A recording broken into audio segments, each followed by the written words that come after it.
ایک امیر آدمی اپنی بیوی کے ساتھ دسترخوان پر بیٹھا ہوا تھا۔ دسترخوان اللہ پاک کی ہر نعمتوں سے بھرا ہوا تھا۔ اتنے میں ایک فقیر نے صدا لگائی کہ اللہ کے نام پہ کچھ کھانے کے لیے دے دو۔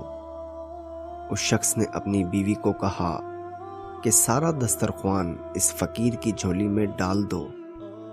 اس کی بیوی اٹھی اور ایسا ہی کیا جیسا اس کے شوہر نے کہا تھا۔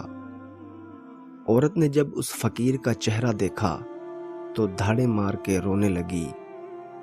تو اس کا شوہر بھاگتا ہوا آیا اور پوچھا کیا ہوا؟ تو وہ بولی، یہ شخص ایک بہت امیر آدمی تھا اور میرا پہلا شوہر تھا۔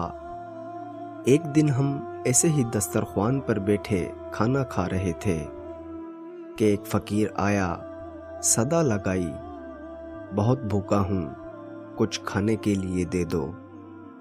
یہ شخص اٹھا اور فقیر کو اتنا مارا کہ لہو لہان کر دیا۔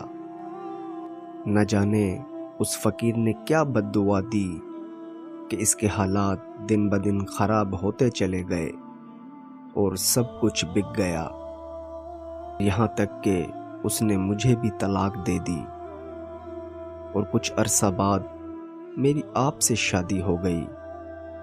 شوہر نے بیوی کی باتیں سنی تو مسکرایا اور بولا، اگر میں تمہیں اس سے بھی زیادہ تعجب کی بات بتاؤں تو تم حیران ہو جاؤ گی۔ اس شخص نے جس کی پٹائی کی تھی وہ میں ہی تھا۔ قدرت کا بھی عجیب نظام ہے۔ اللہ پاک نے مال دولت، بنگلہ اور حتیٰ کہ بیوی بھی چھین کر اس شخص کو دے دیا جو فقیر بن کے کبھی اس کے در پر آیا تھا، اور چند سال بعد اللہ پاک نے اس شخص کو فقیر بنا کر اسی در پہ لا کھڑا کیا۔ معزز ناظرین و سامعین، ہمیں اللہ پاک کی ہر نعمتوں کا شکر ادا کرنا چاہیے اور دوسروں کی مدد کرنی چاہیے۔ اللہ پاک آپ سب کو اپنی حفظ و امان میں رکھے، آمین۔